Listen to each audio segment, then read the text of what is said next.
congratulations to each of you for being a part of this. I went to college and I didn't know leadership from anything else. And I learned kind of the school of hard knocks when I got out in the business world.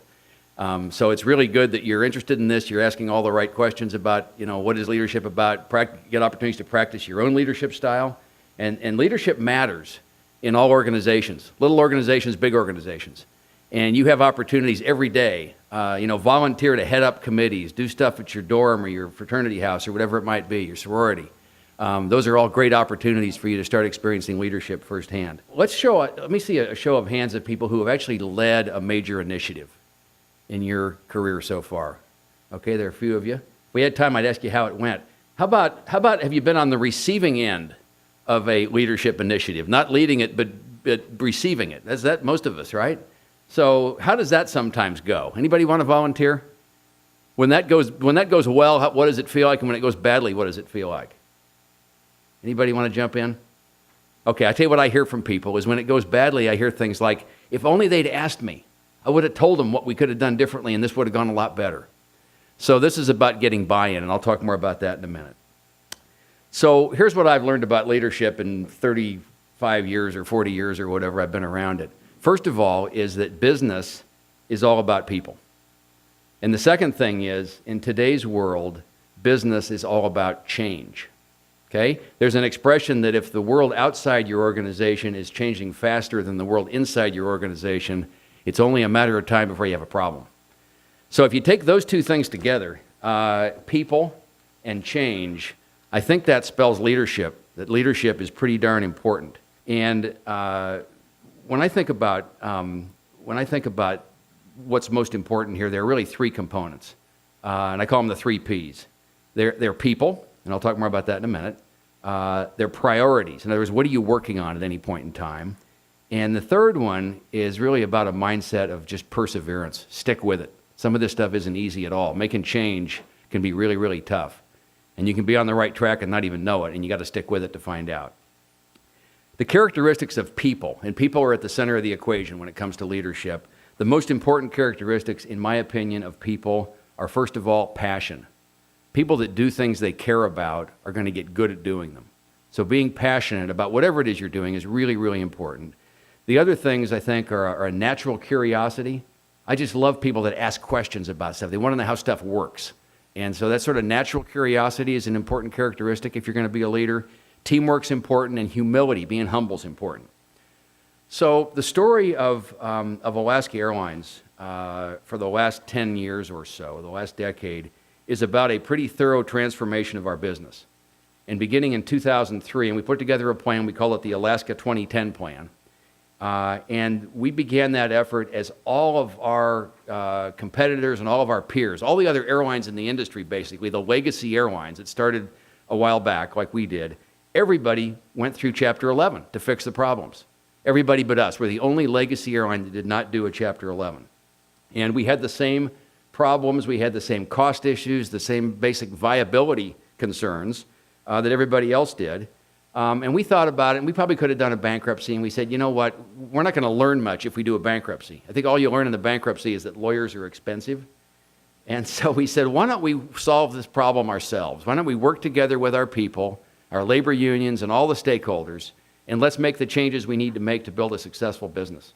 And if we do that, so go back to what I said earlier, the world is always changing.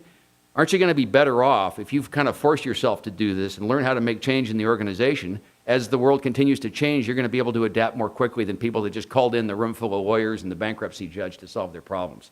So we did this by working together with our people. It was a longer process, but as I say, I think we learned how to make changes better than most of the others. The other mindset is to control what you can control. You should have heard the excuses, and we fell into this trap initially. You should have heard the excuses from most of the other airline CEOs about what was causing their problems and what led to these bankruptcies. And it was about all this external stuff. It was high fuel prices. It was the government's taxing us too much. It's the economy is lousy. It's the competitors are irrational, on and on and on. And we said, yeah, that's all true, and those things should inform your plan, but basically there's still a lot that can be controlled. So while we initially kind of fell into that same trap of sort of woe is me and standing around at the water cooler talking about how terrible everything was outside our business, we kind of got a hold of ourselves and said, why don't we figure out what is controllable about the business and let's go after it. So we did that. The direction was right. The execution was not perfect. It never is, and we certainly could have done some things differently, and I learned a lot, and I'll share that with you in just a minute, some of the specific lessons. But I think our direction was right, and today we have a very sound and well-positioned company. So I mentioned execution. There are two big activities in any organization. One is planning, and the other is execution. Now, another opportunity for audience participation. Which of those two things, planning or execution, do you think is most important and which is harder? Anybody want to guess? Execution? So let's just show, how many people say planning? And how many say execution? Okay, it's pretty even. Well, I'll tell you what I think. I think you can pose that question a different way, and you could say, would you rather have a good solid plan that is executed really well, or the perfect plan that sits on the shelf and collects dust? What do you think? The first. There are plenty of organizations that are no longer around because they were waiting for the perfect plan.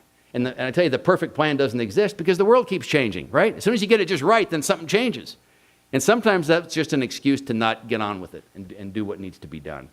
There's a great quote here. Thomas Edison is purported to have said, "Vision without execution is hallucination." Like that? So we started with a vision in this 2010 plan of Alaska Airlines. And that was to create not just a good airline, but a great company. Because as I say, the benchmark, we didn't think airlines were a good comparator. Let's be a great company. Let's use great companies as kind of our role model here. By the way, we used Costco a lot, and we talked about how we wanted to position the company with respect to value and pricing and products and so forth. And so we want to be a great company. Great from whose standpoint? Well, we defined that. We said great from the three stakeholders that really matter for any organization: customers, employees, and investors. And then we went further to define that. What does it mean to be great from an employee standpoint? Job security and promotions and profit sharing and that type of thing. What is it great from a customer? Well, we've won the J.D. Power Award 6 years in a row, so there's some metrics there you can put in place. And then from an investor standpoint, well, investors hadn't earned a dime in the airline industry since the Wright brothers. And we wanted to change that. So we started pursuing a metric it's called return on invested capital. And we were kind of the first airline to kind of adopt that. And now all the Wall Street analysts, that's all they talk about. What's your return on invested capital? Anyway, we decided, we laid some things down, we set some goals, we delegated to the team, a very capable group of people, and we went after this stuff. So back to the three stakeholders. The other thing we said was there should be alignment between those three stakeholders, and no one of those groups should benefit at the expense of the other. And we defined this virtuous cycle. So if you have employees taking really good care of customers, then that's going to result in a good situation for investors who are going to want to put more money in the company, and that reflects positively on employees, and around you go in the virtuous cycle. That was the idea there. The other thing we did from a leadership standpoint that I think is important, especially when you're dealing with change, is a tone of realism and optimism. Those two words together are pretty important.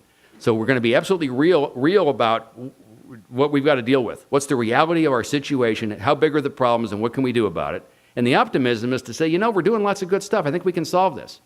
Think about those two extremes. If you're all about realism and no optimism, everybody walks around with their head hanging down, right? And it's sort of all the problems. That's all we talk about are the problems. That's not a great environment for employees. And if the other side of the coin is if it's all just optimism, then you're not really dealing with anything, and you're kind of living in never land. So the balance there is really important from a leadership standpoint. Okay, so what I said is that we got this going. It's never a straight line when you're making changes, and perseverance is really important. And today we've got a very solid company, from those three stakeholder perspectives, and it's been really fun to be a part of that and be involved in the leadership and building the team. I kept some notes along the way, so let me wrap up in the couple minutes I have left. I wrote down 8 lessons learned. These are not magic bullets because there aren't any, but they're the things that I think are most about cause and effect. You can come up with, people write books all the time about their business and their success in business, and they tend to be things that happen. They're sort of correlated, not necessarily, or associated, not necessarily cause and effect. I think these are more cause and effect. So I'll go quickly through these. The first one is get the right people on the bus. Anybody's read Jim Collins stuff, you know that term, the right people on the bus. The second is to create a sense of urgency. So get going. Get with the execution. Don't prolong it, and don't keep trying to get the perfect plan built. Work on only 1 or 2 big ideas at a time is point 3. People want to do everything at once, and that's dangerous. Companies do annual planning sessions, and we did this for years, where you come away from a week away from the office with reams and reams of stuff hanging on the walls about things to do. You get back to work on Monday morning and you say, what was I thinking about? I already have a full-time job. Who's going to do all this stuff? So what we learned was to work on 1 or 2 or 3 things in a year, big ideas, like our cost structure, like our reliability, big stuff that's cross-divisional, takes the whole company to get it done. Point 4 is what you measure gets done. I am a huge fan of metrics. It's really, really important to get specific about what you're going to do. And then you can get to accountability and responsibility, and you can measure where you are versus the goal, and then you can course correct. And you can look at what that gap is, and you need to do honest assessments about where you are. You can look at where that gap is, and you can go take action to correct. The next point is focus on what you can control over the long term. We talked about that earlier. Don't wring your hands over stuff you can't control. Figure out what is controllable. And it turns out in our business there was plenty to control to build a successful company in spite of all those headwinds, so to speak, that were external. The next one is to be totally and completely customer focused. And the point here is that the only person that really matters in terms of answering the question, how am I doing, is the customer. And so spend a lot of time with customers, figure out what they want, figure out what changes they'd like, and go about it. In our case, we did a lot with technology, a lot with customer-facing technology to make the whole process easier. Point number 7 is don't confuse being popular with doing the right thing, at least in the short term. So if you're kind of driven by what other people say about you, and everybody is to a degree, kind of externally oriented, it's tough to lead change when a lot of people are disagreeing with what you're doing. And you just have to recognize that and use your team to help. So that's a pretty important one. You're not running a popularity contest when you're in a leadership role. It's about doing the right thing, and you'll be plenty popular in the long term if you do that. And the final point is to develop strategic partnerships. So in our case, we have lots of airline partners. People call us the Switzerland of airlines because like everybody's our partner. But the point here, I think the broader point is you're not alone doing this, and you can build strategic partnerships, and they'll help you get through some of these changes. So I will stop with that, and I look forward to the table discussions and maybe some questions later. Thanks very much.